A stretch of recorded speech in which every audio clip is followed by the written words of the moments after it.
First review of 2018 with all the new gear, and it had to be Peter Rabbit.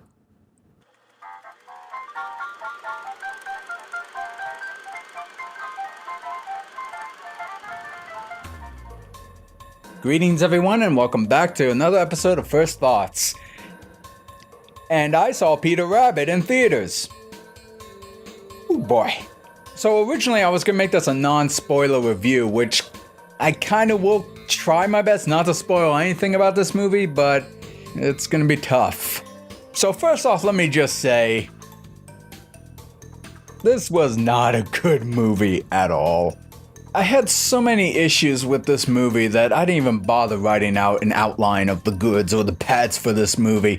I didn't even bother looking up the directors and the actors because I just did not enjoy this movie, and I felt like it already took like an hour and a half to 2 hours of my life away from me. I didn't really feel like investing any more time. Quite the contrary, because I'm putting this video together, I guess it's eating more time than just 2 hours, so that's great. So yeah, for most of you who have seen the trailer and kind of hated this movie, I think you kind of have every right to believe that this was a bad movie. One of the common complaints that I've heard about this film is that when people first saw the trailer, they were like, oh, I grew up on Peter Rabbit, which I didn't, by the way. You had a rabbit who would just go into this garden and steal food from the farmer, and the farmer would just do like crazy shit just to kill this rabbit. At least that's what I've been told. Now, when the trailer came out, everyone's like, whoa, whoa, whoa, whoa. The farmer's supposed to be an old man. Why is it this dude, this skinny version of Benedict Cumberbatch? It's not him, of course. That's a different British actor. I don't know his name. This is probably the only spoiler I'll really give it to you. The farmer that you were complaining about wasn't the original farmer. Matter of fact, within the first 5 minutes of the film, you actually see the old man farmer. I forget his name, but that was the old man farmer. And I'm sure you're wondering, then why the hell was the farmer not in the original trailers? Why was it not trying to appeal to the original fans of the series or the books? Or I don't know the number of books there are, I just know it was a hard to publish book. Well, that's the only spoiler I'll give you. The farmer that you saw in the book was indeed in the film, but only for the first 5 minutes of the flick. Which I guess goes into my first negative point about the film, is that its tone is very all over the place. I've seen children's films that kind of had like dark undertones and themes like that, dealing with like certain life issues that kids normally wouldn't think about. But the way this film kind of uses these tools seems a little questionable to me. Because right off the bat, in the beginning of the film, Peter Rabbit gives the farmer a heart attack. And he dies on film. Yeah, we actually see him fall over and die, and you can see the light fade from his eyes. All within the first 5 minutes of the film. 5 minutes, maybe 10, I don't know. And I guess at that point of the film, I was just like, okay, I guess we have nods to the original books occasionally thrown in there, but we gotta deal with a younger cast so it could appeal to the adults or the kids, or I don't know. Okay, so I mostly have bad notes about the film, but there are a couple good points I have about it. For example, there's actually 2D animation mixed in the film itself. They kind of act as memories about Peter Rabbit and his family before he grew up. I guess he's an adult in the movie. I don't know if he was a kid in the book. I have no clue. But what I really liked about the 2D animation is that it really stuck to the original art style of the book themselves. It was probably rotoscoped in some areas, because I mean, the humans did appear in the 2D animation. Rabbits, probably that's more traditional animation, but it looked nice when those stuff came up. But back to the negative, the CGI for the animals is kind of hit or miss for me. Some shots, they look like legit animals, but then when there's close-ups, you can kind of tell they're not perfectly rendered out characters. And point, God, I don't know what number point I'm on. I'm probably on like 3 or 4, but I'm not even trying to keep track of this. The humor in the film is really bizarre. I kind of want to say it's dry. It tries to be meta in what it is. It's self-aware to a certain degree that I don't even think it helps serve the film. You know how in some animated films or family films, you always have like these certain characters who kind of have their flaws, like their tics, that they always have a tendency to do like these tiny little tropes. Not like stereotypical tropes, just like a thing someone does. Like someone walks into a room and always goes like that, or like stutters a bit, or when they get nervous or something. You know, just like little flaws that make the character a little more unique compared to the other casts. In this film, they point out that they're flaws, and they point out their character tropes. And I don't know if it's just because it's got a little Deadpool syndrome. It's like, breaking the fourth wall. Which Peter Rabbit doesn't do that, but he might as well, because there's been a couple winks and nods he does to the audience that I can't tell if it was worthy of it or just kind of a FU to fans of the original books.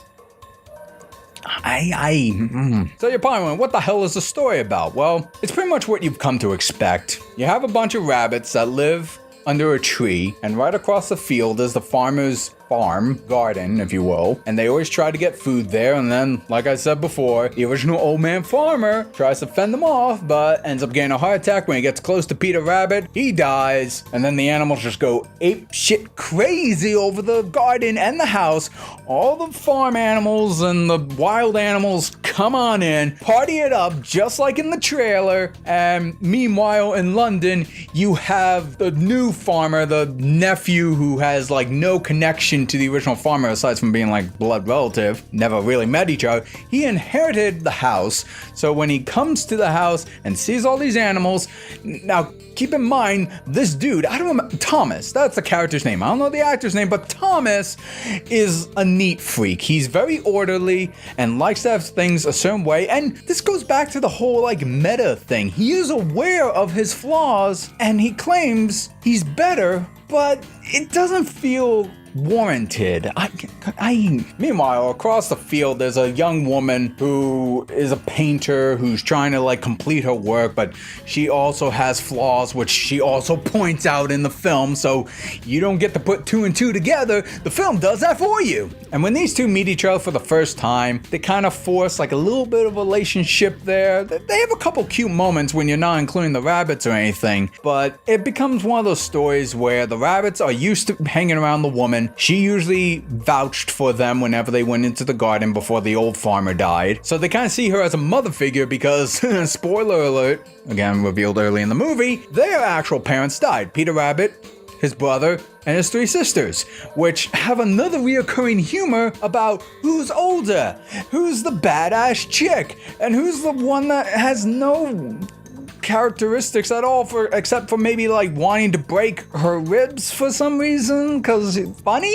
And some of the dialogue between all these characters, especially the rabbit siblings, is just like, I get it, they're trying to be funny, they're trying to have their little quirk in their characters, but it feels desperate. A lot of the humor just seems, it's harmless in a sense. Like, for the one thing that I dread when it comes to like family films or animated films or just really any of this crap is I dread the incoming butt jokes or the fart jokes. It's like the lowest of the lowest humor.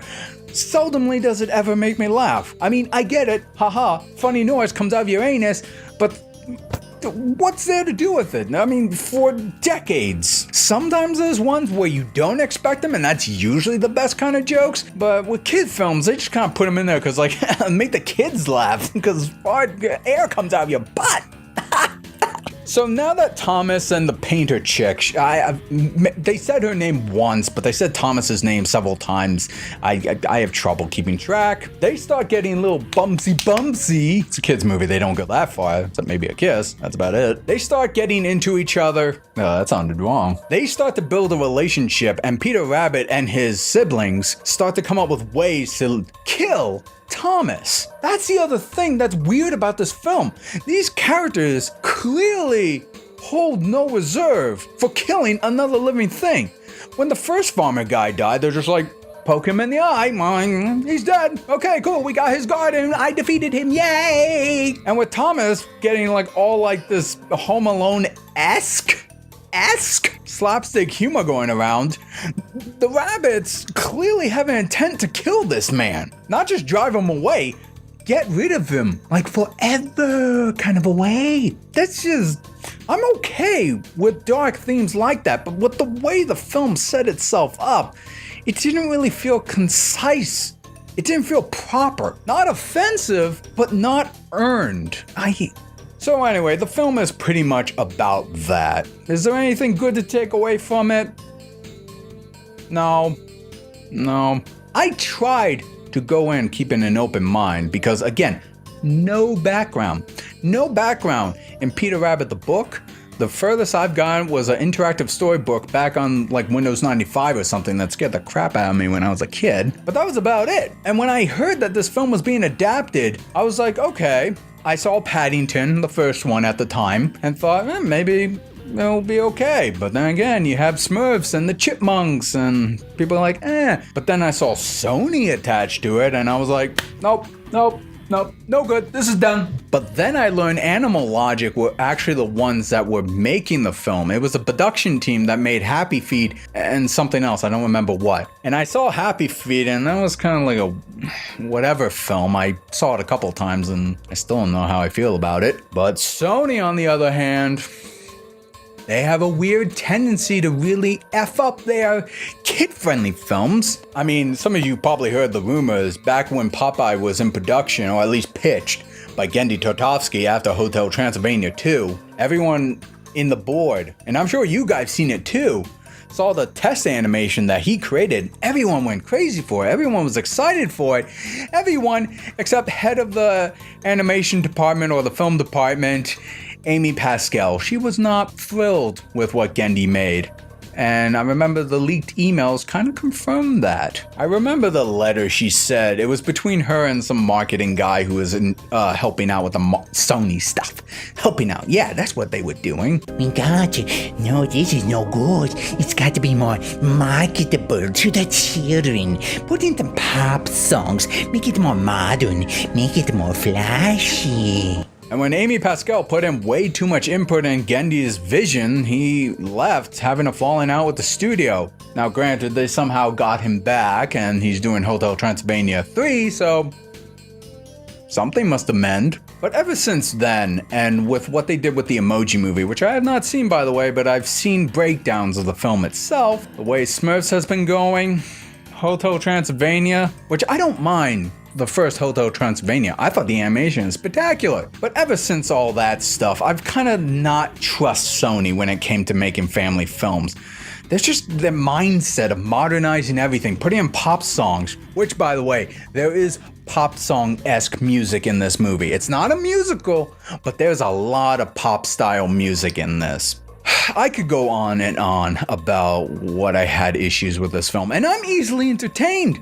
Sometimes you can have a really stupid story, but if the world is simple enough and not desperate to get a chuckle out of me, just tell a cohesive story with charming characters and I'm usually on board. But this?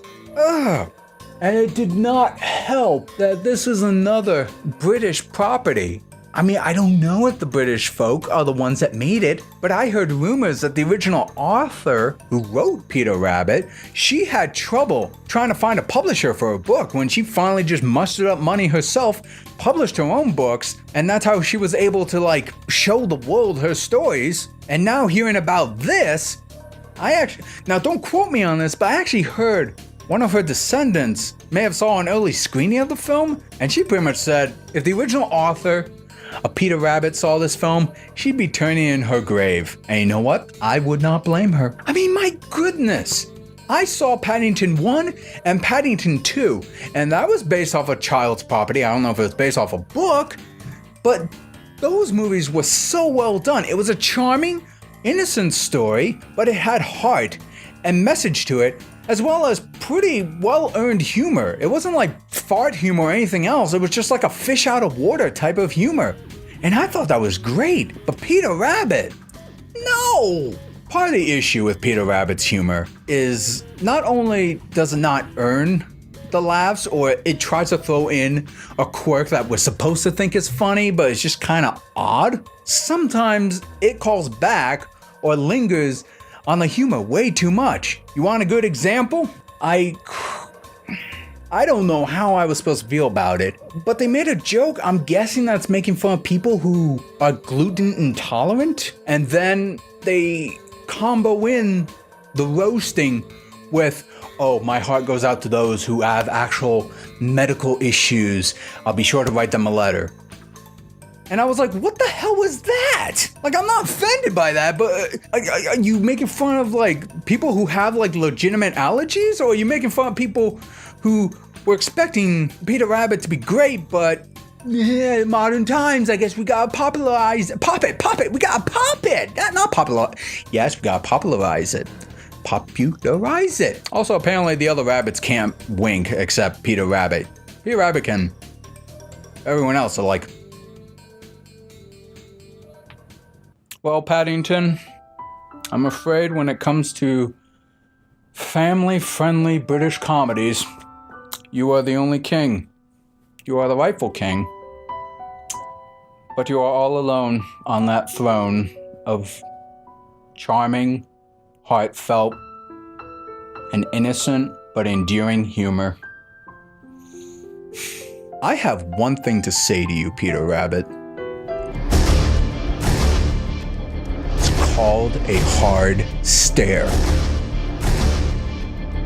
Guys, in the end, I could ramble on about this film for a while. I got a green screen, got a couple of lights to help show my complexion, and the first thing I use it on is Peter Rabbit, a Sony distributed film, Animal Logic, which, by the way, Sony Animation Pictures, they slapped their logo right on that, so I guess you can blame them some more for great animated entertainment. Peter Rabbit, first review of 2018, and I give it